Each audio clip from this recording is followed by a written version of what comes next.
You're listening to the Options Insider Radio Network, the home of the Options Podcast. For more quality options programs, visit theoptionsinsider.com or search for Options Insider Radio Network in your podcast provider of choice. Listeners can also access all of our programming through our mobile app available in the iTunes and Google Play stores. Select programs are also available via live stream at mixlr.com/options-insider. That's mixlr.com/options-insider. Don't forget to follow along with your favorite programs and submit your own questions for the hosts at twitter.com/options, stocktwits.com/options, facebook.com/theoptionsinsider, or via questions at theoptionsinsider.com.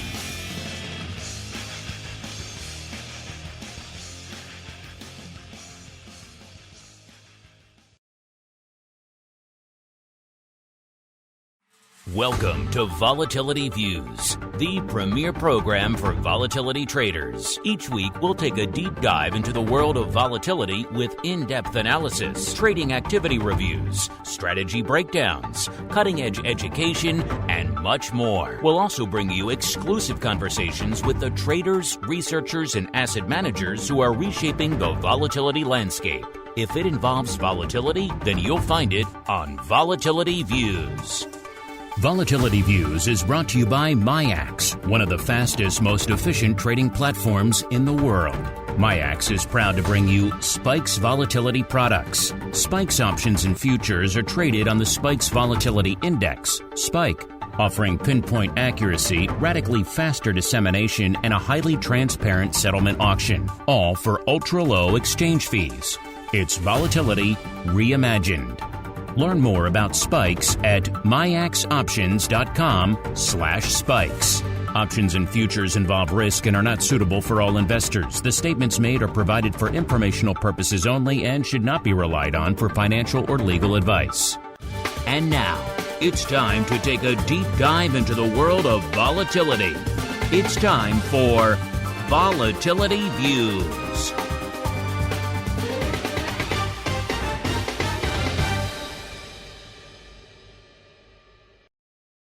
All right, everybody. That music means it is Friday. It is noon Central. It is 1 p.m. Eastern. Do you know what's going on in the world of volatility? Well, let's find out together. My name is Mark Longo from theoptionsinsider.com, as well as, of course, from the ever scintillating, at least we think so, Options Insider Radio Network. Reminding you, all of you out there on the secret club side of the fence, you can join us a little bit later today for Options Oddities. You know, we profiled a lot of trades over the last couple of months that are weird and crazy, and a lot of them expire today. So we get to have a lot of fun looking at how some of these have performed over the past weeks, sometimes even days, or all the way out to months. So a lot of stuff to break down and parse and analyze. Coming up later today on Options Oddities, you guys can get all of that. The pro Q&As, a whole bunch more. theoptionsinsider.com/pro is the place to go. And however you're listening live after the fact, keep those questions coming. We do love to hear from all of you. And if you like what you hear, keep rating and reviewing on your platform of choice. It does help all the new folks continue to discover the world of volatility. And let's see who's joining us on the old program today. First, we go back down deep into the dark and stormy heart of Texas. We are joined once again by the greasiest of meatballs, Mr. Mark Sebastian from OptionPit.com, beaming in from the hottest housing market in the U.S., a.k.a. Austin, Texas. Mr. Meatball, welcome back to the program, sir. Hey, it's good to be here. Quite the day for the market. Quite the day for volatility. I think I'm within a stone's throw of a bullseye here right now. You are looking pretty good right now. Vol just vanished. Excited. Vol just vanished as we kicked off the show. It lost a point in like a few minutes here. So, yeah, it's looking pretty good for you right now. Speaking of looking good, how's the how's the rock lobster looking? Do we have proof of life? Do we know he exists? He's feeling a lot better. I think he'll be back on the networks next week. So we're excited about that. So he lives. That's good. We have proof of life for the rock lobster. So all of you out there who are wondering if he still wandered around this mortal coil, yes, he does. All right.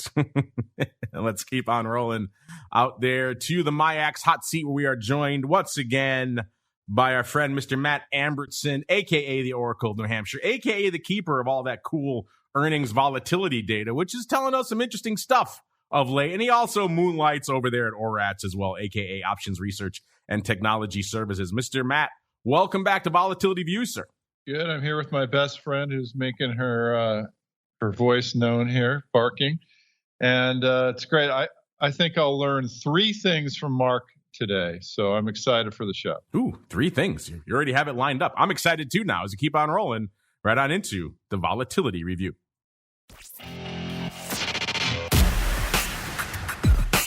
It's time to break down the latest developments in the volatility trading world.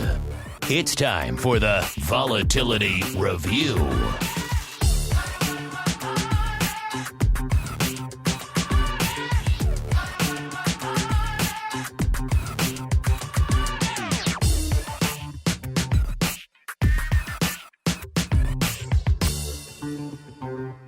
All right, everybody, welcome to the Volatility Review portion of the show. We break down what is trading and trending and moving and lighting up our tapes from the world of volatility today. And, I've said it before, I'll say it again. Volatility Views is one of the more challenging shows to prepare for here on the network. We prepare a lot of different content in a lot of different ways. And some shows you could set up and have a reasonable idea of what you're going to talk about days, sometimes even a week or more ahead of time.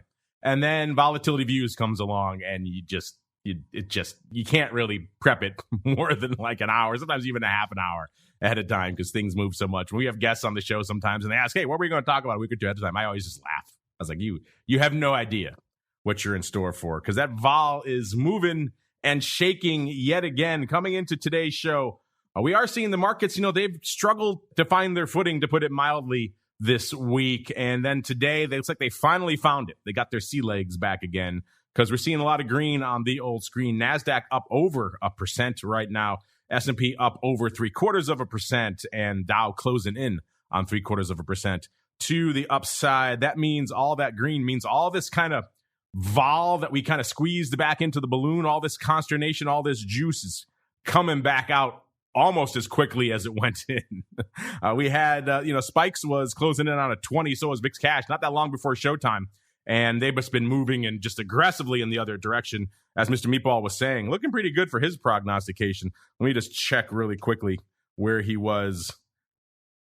You were at 18. I think you were at 18 double for some reason. That would have been pretty much a bullseye, but it's still pretty darn close. We're at an 18.5 coming into the start of the show. That's already off about a point from where it was not too long ago. So still up about 3.25 points from where it was this time last week. Remember, we were all vacillating around a 15 handle this time last week, and we were talking, everyone was voting in our poll where it was going to close, and not many people had the 15 handle yet. That's what we got last week. This week, a whole range, pretty much every handle we put in that poll last week was touched at some point this week and beyond. It's been crazy. So VIX Cash still up about 3.25 points, but give it a few minutes and that'll be less. And then VVIX coming into showtime is at about a 123, up about 5 points from this time last week. So we have a lot to get to. And Mr. Matt, I know we have the earnings vol. We have some other stuff I know you've been analyzing first. But before we get to all that, it's been just a crazy, turbulent week from a vol perspective. People thought maybe the vol would come rushing in on the sell-off on Monday. And then we had the typical cliche moment of a little bit of vol and then just got wiped away very quickly. Tuesday, same thing in the morning. We saw a sell-off, a little bit of one, vol started popping, and then that was kind of it. The sell-off mitigated, the vol started coming back in, and then all of a sudden we saw the aggressive sell-off kick in later in the day, and the vol popped. We saw the follow-through that we very rarely get. It was all exacerbated by the fact that this was, of course, an expiration week for VIX. A lot of people who had stuff on in the beginning of the week that probably would have looked good now don't have it on anymore. And then, of course, we saw the aggressive sell-off later on with all the Fed spookage. And now, of course, today, this 1% roughly rally out there. So it's been a lot of turmoil this week, Mr. Matt. What's been lighting up your tape, sir? Yeah, Mark, it certainly has. And, one of the things that we do here at ORATS is we have these indicators, and we back test them all. So there are triggers that will trigger a certain type of trade. What we've been looking at a lot is just historical volatility versus implied volatility, and that measurement of the indexes versus the components. And so, we have been out of some of the more aggressive shall we say, put selling, put spread selling. So, but now it is starting to mellow out right now. So, this is it's quite a market. I mean, Reuters called me and said, "Hey, what do you think about Jackson Hole?" I didn't even hear about Jackson Hole. There you go. You're like, who has time for Jackson Hole right now, right? Yeah. And so, but the more I look at it, there is a kink in the VIX curve, a kink in the volatility curve. It's over 1% that they're estimating, and they might say something silly there that will light these markets afire. I think there's, and then also we saw Taiwan. We have this unusual option report, and the Taiwan ETF went off when China was, China's been saber rattling a lot, but when you see the ETF as one of the highest option trading and down over a couple percent, people are starting to get worried there. So I think there's a lot going on in the world right now. The earnings are just wrapping up, and the market's looking for other things. Is it going to be Jackson Hole? Is China going to do something? We've seen Afghanistan go off. It does look a little skittish, and then all of a sudden it'll just roar back. So it is no place for the weak out there in this market right now. That's why I'm glad we're here with you two, the two marks, to lead us through. This is indeed no place for the weak, no place for the timid out there this week. Just look at the earlier part of this week. I had so many people writing in saying, man, I had the upside this week, and you could have had all the upside you wanted. And it was such a delicate dance of timing. If you took it off on Monday, you really missed it. If you took it off early on Tuesday, you missed it. Of course, through expiration, everybody missed it because the big pop came out. It just shows you sometimes. Everyone says, oh, just buy some big upside calls and put them in your back pocket for a rainy day and you're good to go. It's a little bit more challenging than that. And this past week is really emblematic of how difficult that could be. Looks like people are already putting in their votes early for the crystal ball here on the show. Interesting stuff. All right, Mr. Meatball, a lot to unpack. A lot has gone on. We had an expiration in the middle of all of it. We got Jackson Hole, Afghanistan, all these things, Delta variant, all these things driving vol hither and yon. We could probably do a whole show just in the last couple of days here, but what's been lighting up your tape, sir? You're so excited, sir, that you've muted yourself. It's what I get for trying not to make noise while Matt is talking, right? And the irony was that some of the most scintillating things you've ever said in this network, and no one will ever hear. Yes. I've been thinking a lot about why the VIX curve has been so bid, why we've been talking for weeks about how expensive that VIX curve is. And, the VIX curve has actually been pretty bid, I would say, for a few months, Mark. Stop me if you think I'm telling tales outside of school. Stop.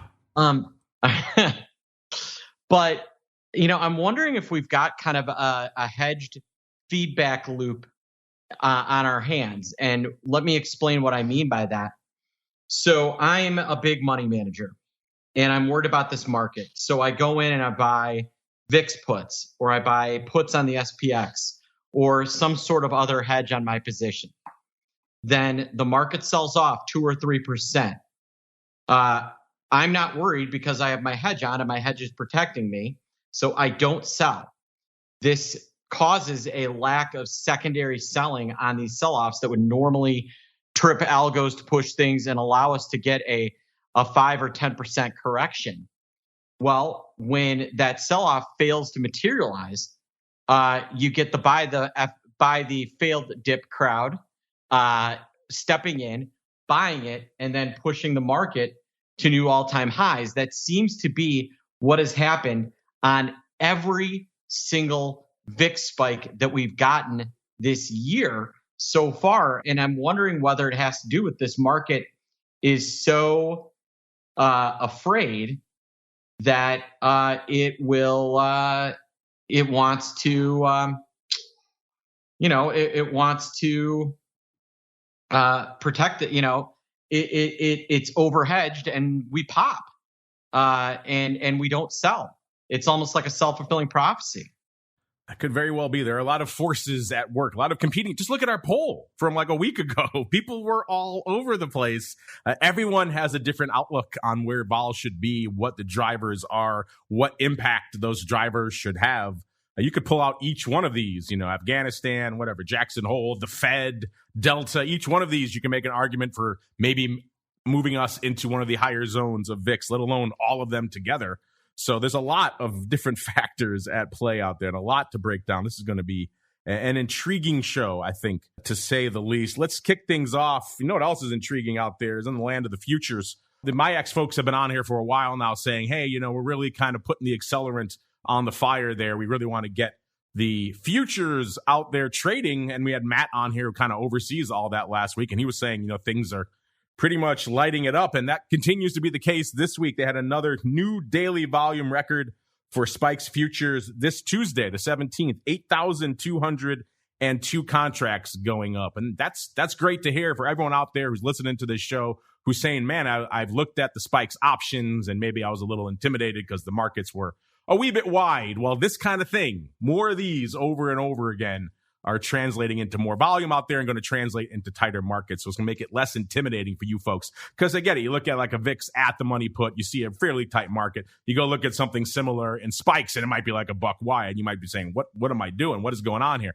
So more futures volume definitely going to help incentivize those market makers to step up, tighten those initial markets. You don't have to kind of go in and kind of go fishing like you had to earlier, where in Spike's option, you had to kind of put something out there, maybe mid market, and hope someone would kind of try to step up and trade with you. And these days, with more and more volume pretty much every day out there on the Spike's future. So they're definitely kicking it off, which is good to see. And again, that's going to only translate into more options volume and tighter markets down the road, which is what we're all here for at the end of the day. And looking at the VIX futures, interesting stuff as well. Obviously, the August future off the board now.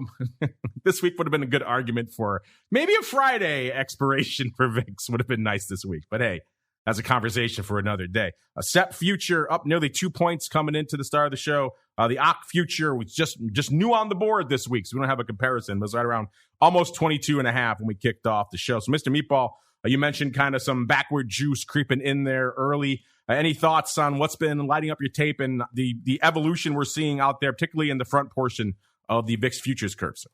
Yeah, we briefly got into backwardation on Wednesday when the market completely sold off, but gave that away almost immediately.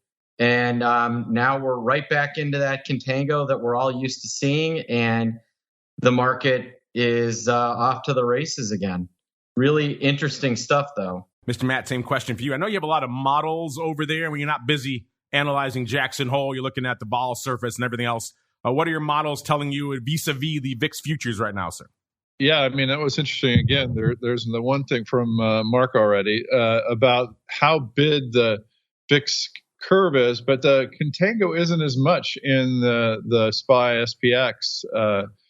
And, I think it's, there's a little that kink. What we do is we look at that kink and we apply what we do for earnings moves in order to figure out what the move is on there. And so that Jackson Hole kink, we're calling it, is kind of, leveled out the relationships of the first few expirations, I should say, in the SPX. So I think there's a bit of a disconnect between kind of what's going on in the term structure of SPY versus the term, how bid it is in the VIX. I think that's pretty strange. So that's what I'm seeing, Mark.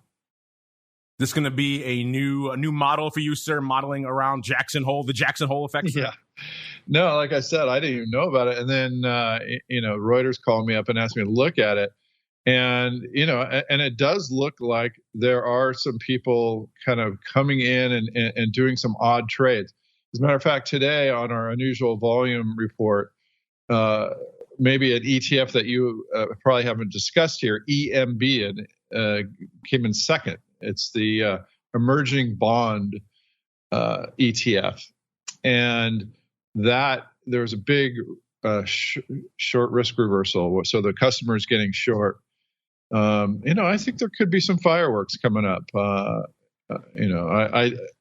going to get to earnings, but finally, after predicting it for 15 straight quarters, it did show some signs of life. But Matt, speaking of SPX, someone relatively famous did a pretty massive SPX trade yesterday.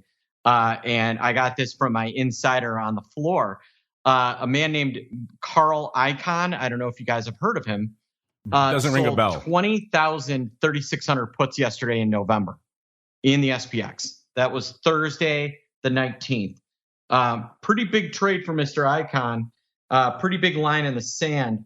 Kind of an interesting trade. That's not normally his style. So would love to know your guys' thoughts on that one as well. He's trying to be Buffett, but let's say 2 years earlier.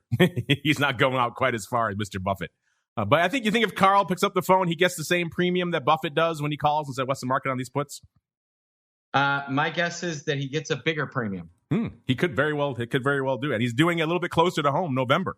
That's certainly much more in my wheelhouse than the old Buffett style of kind of set it and forget it several years at least down the road. Mr. Matt, what are your thoughts on blasting away on the 3,600 puts there, sir? Yeah, interesting because the skew is very steep. And so, that's a trade that's going to have a lot more premium. You wonder what they're doing against it, but Icahn probably is not that option savvy. Who knows? But that's a steep skew. So he's getting a lot of volatility down there, November especially. And what tends to happen to the skew is right after November, it starts to flatten out as you get closer to, if you measure it by delta, which is the way that we do it. I think the appropriate way to measure put call skew. And what happens is that's about the time when it starts to flatten out. So as it's very steep, there's a lot of banks buying skew. And then as it gets to the shorter term, people say, hey, there's not that much time left, and it tends to flatten out. So it's an interesting trade, Mark. Yeah, I don't hate it. It sounds like someone in Carl Icahn's circle of influence there discovered skew and discovered puts and said, hey, we could sell these and get some juice and buy the S&P at these levels. And Carl's like, yeah, I'm down with that. Let's do it. So yeah, I definitely don't hate that trade here.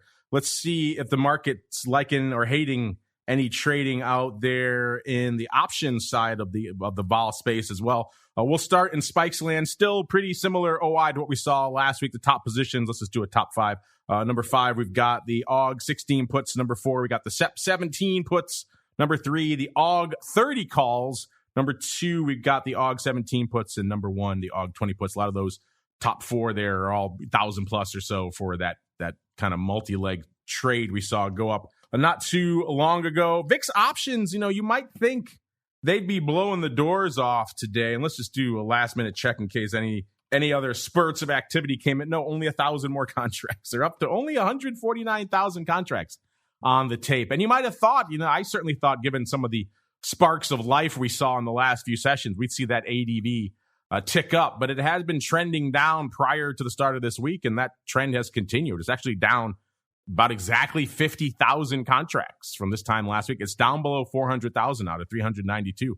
And given what we have going on out there today, that's, I guess, not surprising. We don't have a ton of paper on the tape. Earlier this week, we would this time of day, we would already have close to 400,000 contracts on the tape. But today, only a paltry 149,000 contracts. Let's break down the top 10. Let's see what's going on out there. By the way, right now, maybe reflecting, I mentioned before, kind of our VIX poll from last week and how just all over the place the predictions were, which makes an intriguing market. We're seeing right now in the top 10 sizable positions in VIX, we're back to exactly 50-50 calls versus puts. Read into that what you will, listeners, but still, it hasn't been that exact even of a breakdown in a little bit. Number 10 cost you 154,000 contracts to break into the top 10 today. That gets you to the SEP 40s, 4-0. Number 9, 160,000 of the SEP 30s, so a bit of some SEP vertical action there. Number 8, 161,000 of the SEP 16 puts. Number 7, $165 of the October 17 puts. Number 6, 167 of the October 14 puts. Number 5, $181 of the SEP 35s. So people like themselves some SEP upside, 30 and above here. Number 4, my favorite still of the top 10, still hanging out there, even more size open now. 198,000 of the NOV 60s. still hanging out there. Interesting. I was joking before on earlier shows that maybe November is the new February. It used to be February. Everyone was pile into crazy things, par calls and things. 60 isn't quite that optimistic, but still, it's pretty far up there. Maybe November is the new February. We shall see. Number 3, 206,000 of the SEP 15 puts. Number 2, 230,000 of the SEP 25 calls. And rounding out the top 10, I should say, this week. Actually, yeah, it looks like the SEP 25s have lost their number 1 spot to the SEP 17 puts. So some puts sneaking in there, just a little bit over 250,000 contracts for the number 1 spot. Total of about 6.3 million contracts outstanding right now, about 4 million on the calls and about 2.3 million on the puts. We'll break down some of the activity here for this week. We actually had a couple of spicy, juicy days out there, as you might imagine, despite what the ADV is telling us out there. Today, obviously not a ton of paper, only about 150,000 contracts on the tape. The big trade today looks like it's the SEP 50s with about 15,000 on the tape, followed by about 9,000 of the SEP 30s, 8,700 of the November 75s. That's some intriguing stuff out there. 7,200 for number 4 of the October 14 puts. And rounding out the top 5 today, 7,000 of the SEP 17 puts. Yesterday, more juice on the tape, 681,000 contracts.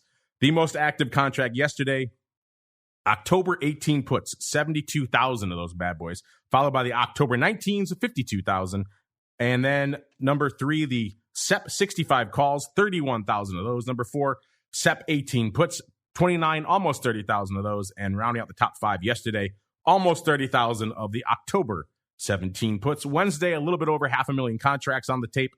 Number 1 most active contract was the SEP 17 puts with about 41,500, followed by about 40,000 of the SEP 16 puts for number 2. Number 3, SEP 18 puts. So you're getting a trend here for Wednesday, 27,000 of those. Number 4, 25,000 of the SEP 14 puts.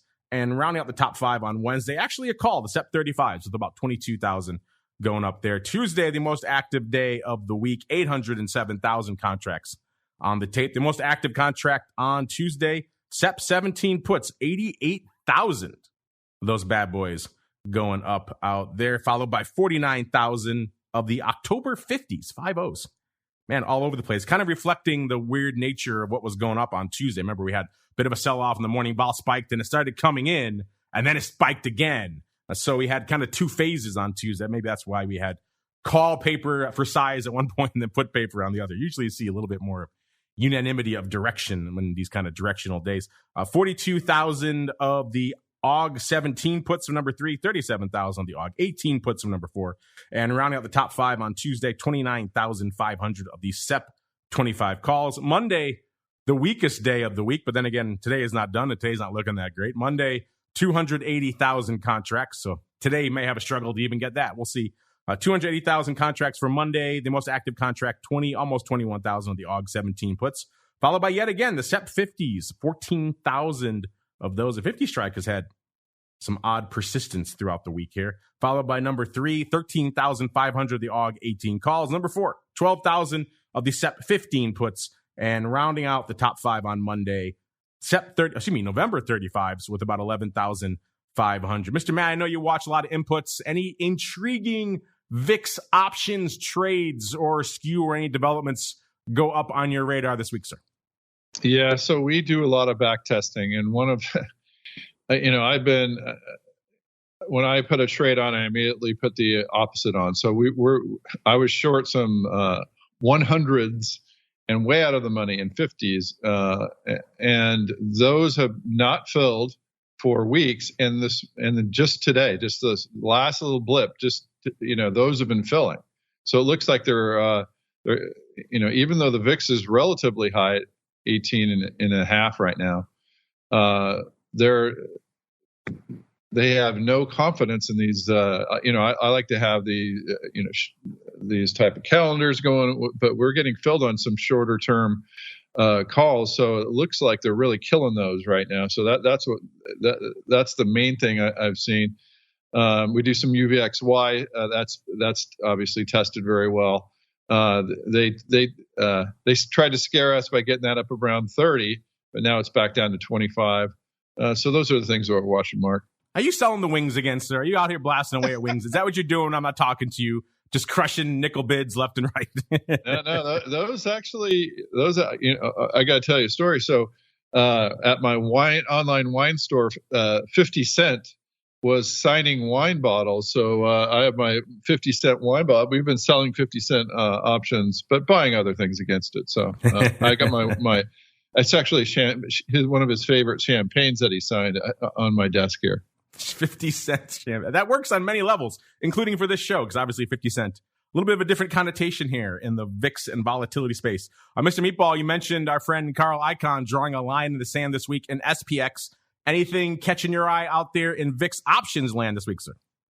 On a lot of the days where the VIX was a lot higher, we saw traders coming in for puts and not calls. That has been a pretty ridiculous theme of late, is that they love going after VIX puts. Part of that, and I wrote about this last night, was, have you looked at what realized volatility has been in the S&P despite kind of this selling today? Even with Wednesday and adding in today, your Garch realized vol on the S&P is less than 10. It's been like 8 over the last 10 days and maybe 9.5 over the last 20. Maybe that's part of the reason why I think we're seeing so much fading. We've seen them come in by strips of puts in September. Yesterday, they bought a huge ton of strips of puts in October. The theme has been wait for the market to pop and then fade this, and that is what we're seeing today, and kind of what we saw all week. Did see a pretty big, I believe it was a September put sold versus a long October call go up, but that's really been about it. It's been very much fade the move.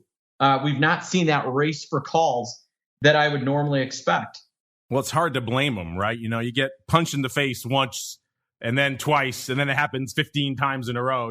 Maybe you learn to just dodge it, because that's what's happened, right? Every vol spike we've dealt with for the better part of the last few months has been, has lasted in minutes, if hours at the longest, right? And so it's kind of hard to fault these people when they see they have minutes sometimes to get the peaks of these vol spikes before it just turns right back around like a parabola and comes right racing back down. It's kind of hard to fault them when they say, forget it, I'm not going to even bother with the upside. Look how challenging it was this week on the upside. And I'm just going to let it reset, and I'm just going to use it as an opportunity to fade again. I can't fault those people. I mean, given what we've seen of late, sure, you're going to get those crazy moments where VIX just does its thing way up to 35 or 40 or whatever. And in those moments, the calls are pretty easy to have on. But outside of those, it's a more difficult thing. And recently, at least, the puts have been the savvier and sometimes the easier to manage trade of the two. So I think that's where I can't fault people for wanting to go the path of least resistance. Speaking of least resistance, Mr. Matt, I know you have a lot of different factors in your models, including kind of the realized vol out there in the S&P. What are your thoughts on these still surprisingly low levels of actual vol we're seeing out there, sir? Okay, there's the third thing. I told you that Mark would bring 3 things to my attention that I hadn't seen. And I hadn't seen how low that historical vol or statistical vol is. I'm seeing it, just like you said, around 8.5. And the strange thing, and I mentioned this at the top of the show, is if you look at the historical volatility divided by the implied volatility, it is, I should say the other way. The historical volatility divided by the implied volatility is extremely low. It's as low as we've seen it, and that's what Mark, just echoing what Mark has said. And we compare that to the components that aren't nearly as low. So that's kind of a signal for or one of the data points that we look at. So we're kind of at historic lows as to that relationship. So a good point by Mark. All right, Mr. Matt, since we have you on, we've got to get into it. Since this whole pandemic madness kicked off at the beginning of last year, there's been one persistently surprising thing to me. Now at this point, I'm not surprised anymore. I'm kind of just immune to it. But it's been just the complete reluctance to annihilate vol on the earnings front. We had massive companies effectively coming out and saying, yeah, we got no guidance for the next year. We have no idea what's going to happen. We're withdrawing all guidance. And rather than the tailspin, the frenzy, the massive explosion of vol that would usually engender, it's been mostly like, okay. And they let the vol come in and they set it and forget it, and they do it again next cycle, and cycle after cycle. We've seen the earnings volatility pretty much just erode away. And for a while now, I've been saying, well, maybe this is the moment where we're going to see that inflection point where the vol worm is going to peek its head out of the rock and say, hey, I'm back. I'm here again. And every time I've said that so far, I've been proven wrong. You went out on that limb yourself. I think it was last cycle. And the same deal again that came for all the vol yet again. But Mr. Matt, I'm looking at the reports here right now, and I'm seeing a color for the season report that I'm not familiar with. Can you explain to me what this green is? I've never seen it before, sir. Well, I've had my sign out in front of my house, Earnings Lives Matter. And finally, they've listened. And the green on the earnings season report. So we put out this earnings season report. It shows the 6 weeks of earnings, and we track that. And usually the first couple weeks are poor for option straddle buyers, but the third, fourth, fifth weeks is often where we see some profitability. And I've been on the shows and saying, "Oh, don't worry, Mark. You're just talking to me in week 2. We're really going to see something in week 3 and 4." And it hasn't panned out. This whole pandemic has been horrid for option owners. And finally, this earnings season, I feel like I should have a noisemaker and a funny hat on. We finally, and celebrate, we finally see some life. 8% and even a break even last week or 2 weeks ago. So that's a big deal. We've actually been back watching it a lot more. I've been doing some more back testing in the earnings, like how to find the stocks that are going to move the most.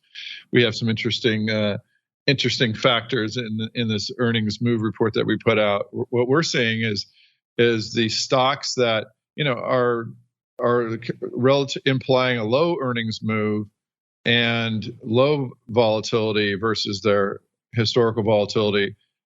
They're often right on that. So those are the ones that we've been looking to sell. And sometimes when there's a leakage in there and there's a big either implied volatility spike, a kink that's off, those have been the stocks that have moved. AMD was one yesterday, didn't move very much. We saw that. We actually thought Robinhood might move a little bit more. There's not much history there, but that actually did not move too much. But we've got a few big movers out there. So it's earnings is back, Mark, which is great to hear. Yeah, Hood surprised me as well. I thought for sure that was a slam dunk, right? No brainer. This one's going to deliver. Yeah, nope, shrug. This pandemic has taught me, if anything, that it's not to predict anything when it comes to earnings and just take what the market gives you and go with it, because it's madness. But yeah, you can get these reports for yourselves, listeners. You know where to go by now. TheOptionsInsider.com. Just go to the Options News and Articles tab there, right on the top of the homepage. Click on that, and you can see all these earnings move results, and earnings season reports from Matt and his team over there at ORATS. Here, I'll break down a few for you. We have Hood there. They were at the 18th after the bell. They were at about $50 exactly. They were pricing in about 10%. They delivered about 9%, so not terrible, but in the early blush, seemed like they were going to do nothing. NVIDIA was pricing in about 4.8%. They delivered 4.3%. Cisco, 3.8%. They delivered 2.8%. BJ's Wholesale Club, 6%. They delivered 3%. That's pretty much the par for the course. Then you got names like Macy's, who kind of blew the doors off it. Kind of a surprise one there. Macy's was pricing in about 10%. They delivered 15.5%. So those kind of outliers are what is starting to turn things a little bit. So I'm looking right here at the earnings season report, listeners. Week 1 was 84%. Not great, but not terrible. Certainly not the worst we've seen. Week 2, much worse, 59%. Week 3, 70%. Then week 4, guess what Matt was talking about? We actually have green for the first time in a long time, 106%. So actually slightly outperforming the predicted straddles for the week. So if you bought the basket of all those straddles, you got back 6%. And then week 5, we had 102. So actually another week that's green. And so far this week, we're at 72%. So going back the other way again. But still, the season averaging out, Matt, at an 87% so far, which is, I think, the highest we've seen in a while. Is it not? That's respectable. That used to be up near 95, but all these months or all these quarters of poor performance in the straddles have dragged that down. But yeah, that's it's nice to see that. I think next month, I'm calling it right now, Mark, we're going to see a good earnings move for the option owners. It's going to be back to a little bit closer to normal. So he's talking like, dare I say it, like 102% for the season? What do you think? Let's just call it a break even. We'll be happy with that. All right, 100% for the season. That would be something. That would be huge. That'd be enormous. That we haven't seen that in ages. So that would be certainly something. So there you go, listeners. The guy who crunches all the numbers for you is telling you that it may be time. It may be time. We are starting to see some green out there. Let's see what's happening out there. Let's see if there's green on the screen from the products you folks like to fade, aka VXX and UVXY. VXX was at about a 28 3/4 coming into the start of the show. It's up about 3 points. It's given up even more of that back since then. It's down to about a 28 right now. So it's up about 2 1/4 points from where it was this time last week. Putting up some numbers today. The ADV is 217,000. That's down about 4,000 from last week. But so far already today, 233,000. So we have VXX actually outperforming VIX right now, which is surprising and doesn't really happen that often. But VXX putting up the numbers. Let's break down the top 10 out here in VXX land. Number 10. It looks like we only have 3 legacy VXX1 positions left in the top 10. So nice to see some of those starting to get usurped. Number 10, 19, almost 20,000 of the AUG 29 calls. Number 8, 19, almost 20,000 as well of the AUG 29 puts. So got a nice little straddle there. Number 8, 20,000 of the AUG 27 puts. Number 7, 20,000 as well of the AUG 31 calls. Number 6, we've got the SEP 27 puts. Obviously, all this August I'm mentioning is going out today, so this top 10 is going to change a lot next week. Number 5, 21,000 of the VXX1, our first of VXX1 here. SEP 14 calls. Number 4, 21,000 as well of the SEP 40s.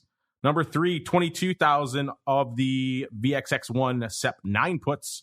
And number 2, our final pre-split adjusted position, 32,500 of the SEP 10 calls. And number 1 out there are the AUG 25 puts with about 33,000 contracts open. In terms of what's lighting it up today, like I said, a fairly active day. Looks like it's pretty much all AUG all the time, which you would expect on the expiration day. You got about 21,000 of the AUG 28 half puts, followed by 17,600 of the AUG 28 puts for number 2. Number 3, AUG 30 calls. Number 4, AUG 28 calls with about 8,000. And rounding out the top 5 most active contracts today, we got about 8,000 as well of the AUG 29 calls. Mr. Meatball, it's been an interesting week for these products. Back and forth we go. Well, what's been lighting up your tape in VXX this week, sir? Yeah, you had a shot to make some money on VXX from the long perspective, and then that went away. It is getting absolutely smoked. That spread there is something to behold in VIX, and that is going to put a big rock around the neck of VXX, and you saw it essentially fail to really break out as the market was moving. You know what else is moving is the other product you folks like to fade. That is UVXY. Coming into showtime, it was at about 26 even, puts it up about 3.5 points from where it was this time last week. As of now, it's at about 25 1/4. So up about 2 3/4 points from this time last week. So still up. But again, you can see these this upside in these products kind of short-lived. ADV is 134,000. That's pretty much exactly unched from last week. But again, put up some numbers, 131,000 already. So UVXY even kind of catching up to VIX today, which is, again, strange. It is expiration, so that drives some weird paper. But still, strange numbers afoot all over the place today. Let's go to a top 5 most active, let's go to top 5 sizable positions out here, because these aren't that big in UVXY. Number 5 in UVXY, about 7,500 of the AUG 25 puts. Number 4, back to the 70s. I mocked these before, but then we discovered this person was selling those for about 25 cents. Matt, this might be a new wing for you to sell, because we've been noticing for a while here, someone's just has a strip of every 70 strike throughout all of August. Every expiration, they have a ton of them. And they keep doing more of them. And I was laughing, thinking someone might actually be buying these things, or if they were selling them for like a couple of cents. But they were getting 25 cents for these AUG 70s at one point there. So there you go, Mr. Matt. In your quest to sell wings, maybe UVXY AUG 70s is your next one. What do you think? Well, we're using them as in a calendar or in a spread. You have to be very careful, obviously, with these volatility products. So you never know what they're doing against that, but you can get some premium out there. It's pretty crazy. Like these, the tail just goes on and on and on. VIX, UVXY, all these. So that's what I think they're doing. Imagine what it would take to get UVXY to 70. Yeah. Be apocalyptic. I don't think any of us want to see that in our lifetimes here. But number 4, yes, about 8,000 of the AUG 70s expiring next week, the 27th, followed by 8,100 of the AUG 23 puts expiring today, 9,300 of the UVXY 1, so pre-split adjusted Jan 1 puts, and the top position in UVXY right now, 12,000 of the AUG 70s going out today. So there you go, Mr. Matt. Some juicy tales for you out there. Mr. Meepo, I know UVXY is kind of your preferred poison on the eroding front these days. What's catching your eye out there, sir? That was very deeply scintillating, except I could hear none of it. Oh, man. Me and Mute, we're not friends. You shouldn't mute Mark Sebastian is what this comes down to. Yes, just free Willy on the mute button there. Yeah, it's dying by the vine. It was really, really frothy there for a little bit, was even up with the market yesterday. And then today they are just taking it out to the woodshed. We've seen lots of stuff expiring today coming off. There's a lot of activity in options blowing up. The 25 puts today so far that are currently a nickel at 7 cents have traded 10,000 times on the day. 3,000 to 24 and a half, 3,000 to 26s, 5,000 to 25 and a half. So there is a bunch of these puts in play as we are speaking. And we are speaking about some of your craziness as well. So let's get out there a little bit of the old volatility voicemail. It's time to share your thoughts and opinions with your fellow volatility traders. It's time to check the volatility voicemail. Make your voice heard by dialing 779-669-4VOL. Posting a comment on the optionsinsider.com, sending an email to questions@theoptionsinsider.com, or posting your questions to twitter.com/options. or facebook.com/theoptionsinsider. All right, let's pay off some polls really quickly here. Last week I mentioned the just astonishing breadth of your prognostications in our VIX poll. Remember, we closed shy of the 16 handle, so below 16 was the correct winner in terms of where we actually closed. But in terms of what the audience actually picked, it was actually the 16 to 17 half range with about 29%. Followed by 24% for the below 16, and then a tie of about 23.5% for 17.5 to 19 and above 19. And of course, this week we touched all of those ranges and then some. So you were all right if you fast forward a week out there. But yeah, what a crazy week it has been. This week, we've got a question for you that goes away pretty much in a couple of hours. So if you're listening after the fact, it may be too late, listeners. But if you get in there now at options, make your voice heard if you haven't already. We say everyone's got volatility on the brain these days, but which product holds the volatility crown? Quite simply, which of these has the highest 30-day at-the-money volatility? No cheating, use your gut. Gave you 4 choices: Bitcoin, VIX, crude oil, and Tesla.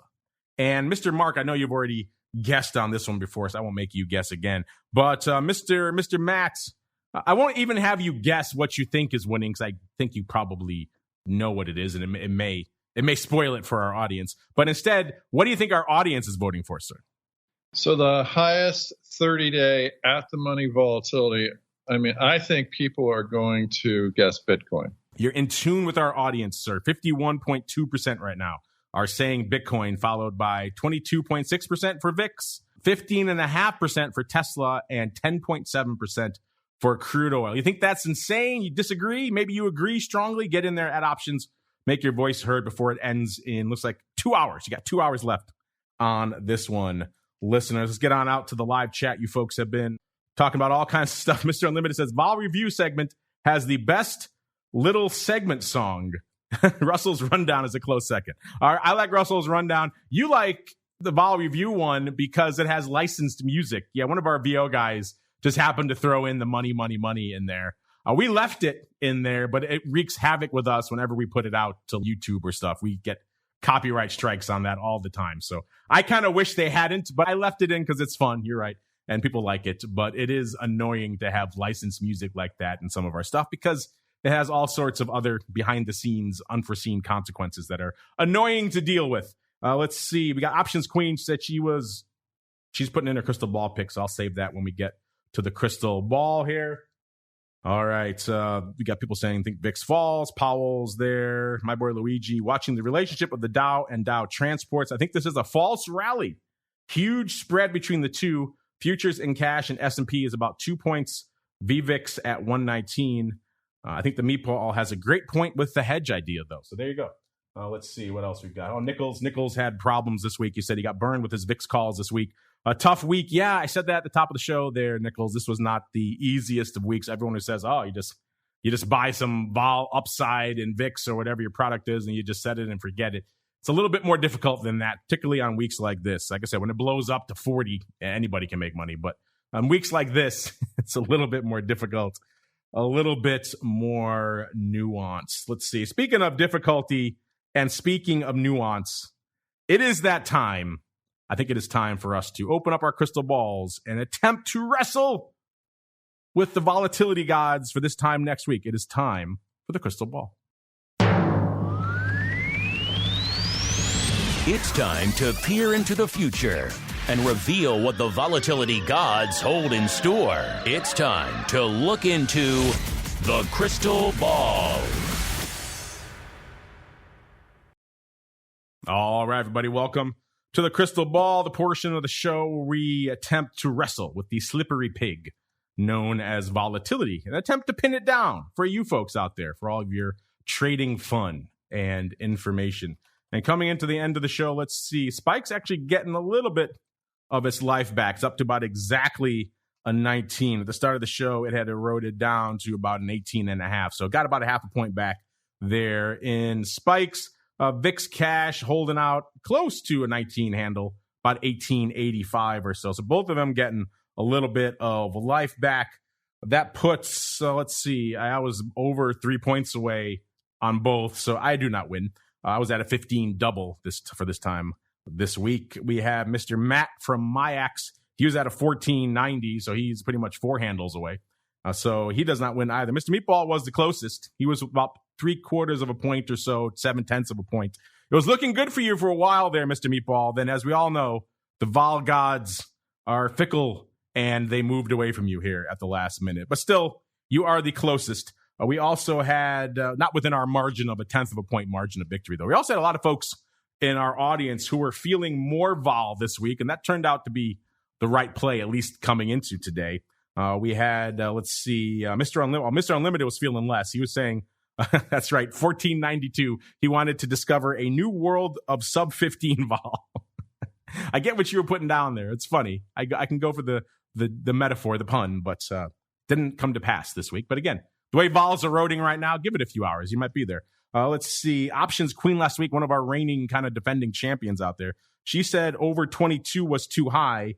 But that's it. Luigi said he's going to be over 22. Too much noise out there about the Delta variant. He said 22.35. Options Queen said over 22 is too high, but under 14 too low. She was at a 16.5, which is also about 2.25 points or so away right now. People saying they think Delta variant was going to hit harder this week. We had some more guesses around that more upside level as well. Again, if you folks want to play along, hit us up. If you're listening live, you know how to do it. And we'll get some names in there. And hey, if you win, if you get nice within our bullseye thing, maybe you win some fun, fabulous prizes. Speaking of fabulous prizes, we're having a ball putting together the first of the Options Insider Pro Trading Crates. We've gone into the vault. You should see all the stuff we have in there. It's kind of ridiculous, quite frankly. And so it's good to maybe get some of it out of here. But it's awesome. And so we're starting to put these together, and it's fun, and it's kind of a debate. What should we put in here? What should go? So it's been fun. So they are being assembled as we speak. They will be out the door forthwith. I'll look forward to those. Those are pretty fun. And if you haven't won one yet, stay in there. Get in the secret club. That's for you folks only out there. All right, coming up, that's a long way around to nobody wins this week, but the meatball was the closest. So, Mr. Meatball, I will allow you to choose. Do you want to go first, or do you want to have someone else go first? I can go last. I like going last. I think I'm good at that. All right, you go last. Mr. Matt, since you haven't been on in a while, you feel up to taking the reins, sir? And what are you feeling for this time next week? I'm feeling it's going to get a little volatile. You know, I have to stand by my Jackson Hole, so I'm going to say a 20. Ooh. 20 even. Nice and juicy. And then if that happens, you can blast, nice wings. The 70s will be really juicy then in UVXY, sir. You could sell all those bad boys. You might get like 50 cents for them then. Sweet, sweet, sweet money there. All right, Mr. Meatball wants to go last. We got a bunch of our audience already chiming in here. We got Mr. Unlimited say, thinks VIX falls off this week. Powell is going to say we aren't tapering yet. Not until stimulus falls off. So I think VIX drops down to 1601. Luigi's there. He's talking about, where is it here? He says I was a week early. I'm going to hold firm at 22.35. Options Queen says that as well. She was too low this week. She thinks Luigi's guess for this week now may hit next week, which was a 22. So she's coming in. She came in about half an hour ago at about a 22. Luigi's up there as well. So Matt's up there as well. So we're getting some two handles out there. The 20 handle.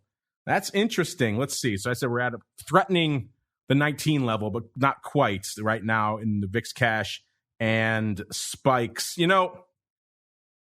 There is a lot of tumult out there, and I could easily see, first off, the erosion kicking in. Then we get a couple other gears kicking in next week, right? We get these spikes up and spikes up and spikes up. Will they last throughout the week? That's always the question. And so, yeah, right now, you could have been wrong right this morning, wrong right now. That's the challenge of this game. That's what makes it so fun and so maddening and rip your hair out as well. So I do also think we've got a little bit more vol, but maybe not quite as optimistic as our audience or Mr. Matt. I'm going to go out right now. I'm going to say we're at a 19 handle this time next week. I'm going to say 1935. All right, so Mr. Mark, not quite as wide of a market as you usually have out here, a little tighter this week. What are you feeling for this time next week, sir? 1616. Oh, so that means your book is crazy long then, because you're fading your book. No, not fading the book this time. I broke my streak of that working, so I've got to go the other way now until I get back to 16. Then I'll start fading my book. So there's your market, a pretty wide one right now, listeners. We got a 1616 on the dark side. I'm way higher at 1935. And Mr. Matt is beyond me at a 20 handle. And looks like a lot of our audience is feeling a 20 handle as well, north of 20.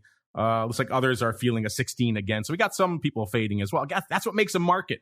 That's what makes vol so interesting out there. You could all be right in the span of a session, let alone a week, which makes it fascinating out there. So get your guesses in if you haven't already. The ones who get that bullseye, maybe a winner chicken dinner for you. All right, everybody. That music means we're done, at least for volatility views. But don't worry. If you're hanging out in the secret club, have a beverage, hit the restroom. We'll pump some fun stuff in there. We'll be back in pretty much exactly an hour for the expiration madness that is options oddities today. I was just looking at it before the show. It's so many trades that we profiled over the course of the last couple of months that all expire today. So we have a lot of catching up to do. A lot of fun stuff on the tape for this week as well. So stay tuned for oddities in about exactly an hour. But before we go, let's go back around the horn. Mr. Matt, you got a lot of things going on. You got your Jackson Hole models. You got your earnings front. You've got selling all the wings. If folks want to hit you up to learn about any of it, where should they go? What should they do? Yeah, come on over to ORATS.com. A lot of scanning, a lot of back testing, optimization, and holistic strategies and triggers and everything. So come on over to ORATS.com. See our new site, Mark. It's we're getting a lot of good feedback on it. It is cool. If you had to say right now, off the top of your head, someone comes to you and they're like, what is the coolest thing you got going on at ORATS? What is it, sir? It's got to be our optimization. We could run thousands of strategies and find the best timing and ways to trade certain products. You know, it's pointed out a lot of things in VXX, UVXY. I'm not surprised that those products are, I know it's expiration, but more popular than the VIX. I think they're going to continue to be that way. We're finding some good back tests in those products. Yeah, the secret's out on these eroding products. Used to be kind of the best kept secret in town, right? VXX, and now it's everyone and their mother. Trading more than VIX these days. The tail is wagging the dog. And Mr. Meatball, if they want to discuss these things, tail wagging the dog, eroding products versus VIX, or all the other fun stuff, the gamma radar, where should they go? What should they do? Yeah, if you want to read about the stuff that I was talking about in the show today, go to optionpit.com and look up our newsletters and click on the VIX Edge, and you'll get that sent to you right away. There you go, VIX Edge at optionpit.com. You know where to go to check out a little thing called Spikes, MIAXoptions.com/spikes. It's got all the data there. It's got the releases for things like these new records in the VIX futures out there. It's got historical data for Spikes. It's got a cool little video about what the heck Spikes is if you're confused. They got some cool stuff there as well, including a link to a cool show called Volatility Views. What more could you ask for? From a volatility-oriented destination, MIAXoptions.com/spikes is the place to go. And we got to get on out of here, but we'll be back again, like I said, in less than an hour now for all the fun that is Options Oddities. Then back again on Monday to kick it all off with the option block all the way through to another Friday, another episode of Volatility Views. Have a good weekend, everybody.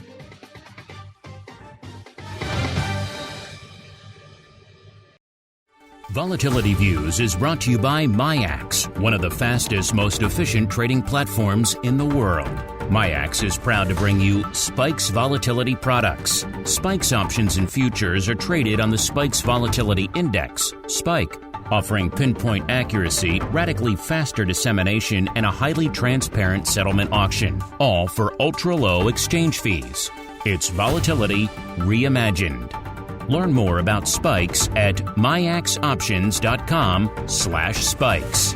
Options and futures involve risk and are not suitable for all investors. The statements made are provided for informational purposes only and should not be relied on for financial or legal advice.